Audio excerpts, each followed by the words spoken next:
जय माता दी।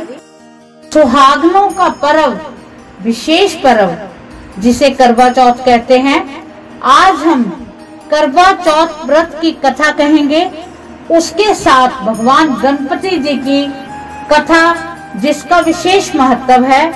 और अब की बार तो बुधवार को करवा चौथ का व्रत है, तो हमें सबको पहले गणपति जी की कथा सुननी चाहिए, क्योंकि इसको कथा के श्रवण मात्र से भगवान गणपति हम पर अपनी विशेष कृपा करेंगे।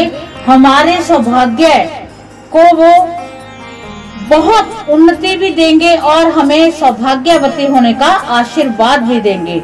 तो हम इस करवा चौथ पर पहले श्रवण करते हैं गणपति जी की करवा चौथ व्रत कथा ही इसे कहते हैं। तो चलो श्रवण करते हैं। बहुत समय पहले की बात है। एक अंधी बुढ़िया थी जिसका एक लड़का और बहू थी। वो लोग बहुत गरीब थे। वह अंधी बुढ़िया रोजाना गणेश जी की पूजा किया करती थी। गणेश जी उस बुढ़िया से प्रसन्न होकर एक दिन साक्षात सन्मुख आकर कहते हैं कि मैं आपकी पूजा से प्रसन्न हूँ, आपको जो वर मांगना है वो मांग ले। बुढ़िया कहती है, मुझे मांगना नहीं आता, तो कैसे और क्या मांगूं? तब गणेश जी बोले कि अपनी बहू बेटे से पूछकर मांग लो। तब बुढ़िया ने अपने पुत्र और वधू से पूछा, तो बेटा बोला कि धन मांग लो। बहू ने कहा कि पोता मांग ले। तब बुढ़िया ने सोचा कि ये तो अपने अपने मतलब की बातें कर रही हैं। फिर बुढ़िया ने पड़ोसियों से पूछा, तो पड़ोसियों ने कहा कि बुढ़िया तेरी थोड़ी सी जिंदगी बची है, क्यों मांगे धन और पोता, तू तो केवल अपना नेत्र मांग ले, जिससे तेरी बाकी की जिंदगी सुख से व्यतीत हो जाए।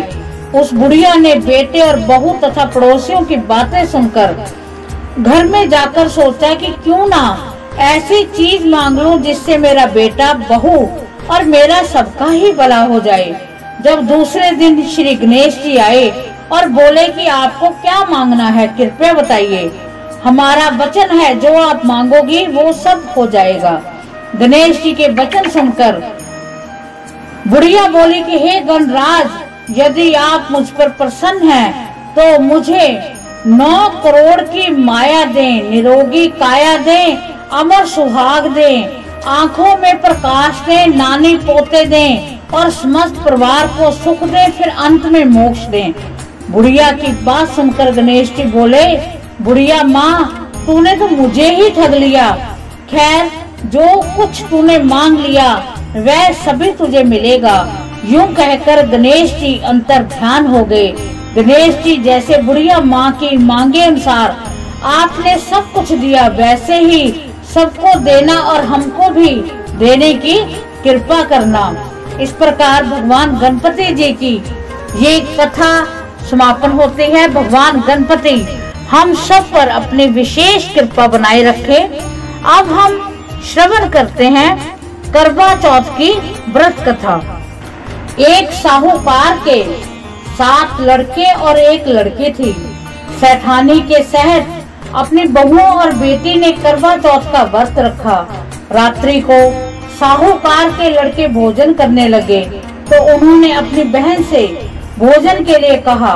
इस पर बहन ने बताया कि उसका आज करवा चौथ का व्रत है, वह खाना चंद्रमा को अर्घ देकर ही खाएगी। सबसे छोटे भाई को अपनी बहन की हालत देखी नहीं जा गई। वह दूर पेड़ पर एक दीपक जगाकर छलनी की ओट में रख देता है, जो ऐसा प्रतीत होता है कि चतुर्थी का चांद हो। बहन ने अपनी भाभी से कहा कि भाभी, चंद्रमा निकल आया है, व्रत खोल लें। लेकिन भाभीयों ने उनकी बात नहीं मानी और व्रत नहीं खोला। बहन को अपने भाइयों की चतुराई समझ में नहीं आई। उसे देखकर करवा उसे अर्घ्य देकर खाने का निवाला खा लिया। जैसे ही वह पहला टुकड़ा मुंह में डालती उसे छींक आ जाती है। जैसे दूसरा टुकड़ा डालती है उसमें बाल निकल आता है। जैसे तीसरा टुकड़ा मुंह में डालती है तभी उसके पति की मृत्यु का समाचार उसे मिलता है। वह बेहद दुखी हो जाती है। उसकी भाभी सच्चाई बताती है कि उसके साथ ऐसा क्यों हुआ। व्रत गलत तरीके से टूटने के कारण देवता उससे नाराज हो गए। इस पर करवा निश्चय करती है कि वह अपने पति का अंतिम संस्कार नहीं करेगी। अपने सती तब से उन्हें पुनर्जीवन दिलाकर रहेगी। शोकातुर होकर वह अपने पति के शव को लेकर 1 वर्ष तक बैठी रही और उसके ऊपर उगने वाली घास को इकट्ठा करती रही।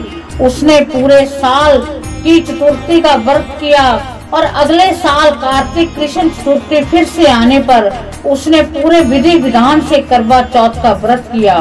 शाम को सुहागनों से अनुरोध करती है कि यम सुई ले लो, प्रिय सुई दे दो, मुझे भी अपने जैसी सुहागर बना दो। जिसके फलस्वरूप करवा माता और गणेश जी के आशीर्वाद से उसके पति पुण्य जीवित हो गया। जैसे गणपति और करवा माता ने उसकी सुनी वैसे वो सबकी सुने, सभी का सुहाग अमर हो। इस प्रकार हमने करवा चौथ माता की कथा सुनी। हे करवा माँ, जो सुहागने इस कथा को सुन रही हैं, उन सभी के सुहाग को अमर करना, सभी की जोड़ी को बनाए रखना और इसके साथ उनमें आपस में अटूट प्यार का बंधन उसमें हमेशा बना रहे। उनका पूरा परिवार इसी आशीर्वाद के साथ एक धागे में पिरोया जाए।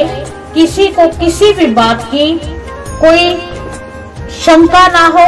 हर परिवार का एक एक सदस्य है, वो बड़े प्यार से निम्रता भाव से रहे। पति पत्नियों की जोड़ी के साथ साथ उनको अमरता का वरदान देना और उनको साथ जीवन तक उनको साथ रहने का आशीर्वाद देना कि इसी प्रकार अपने प्यार और मधुरता के साथ उनका पूर्ण जीवन इसी प्रकार निकले और अगले भी 7 जन्मों तक उनको वही पति और वही पत्नी आपस में उनका मेल हो। तो हम यही आशा करते हुए माँ करवा से भगवान गणपति जी से प्रार्थना करते हैं कि वो हम पर अपना विशेष आशीर्वाद दे, हमारे सिर के ऊपर हाथ रखे।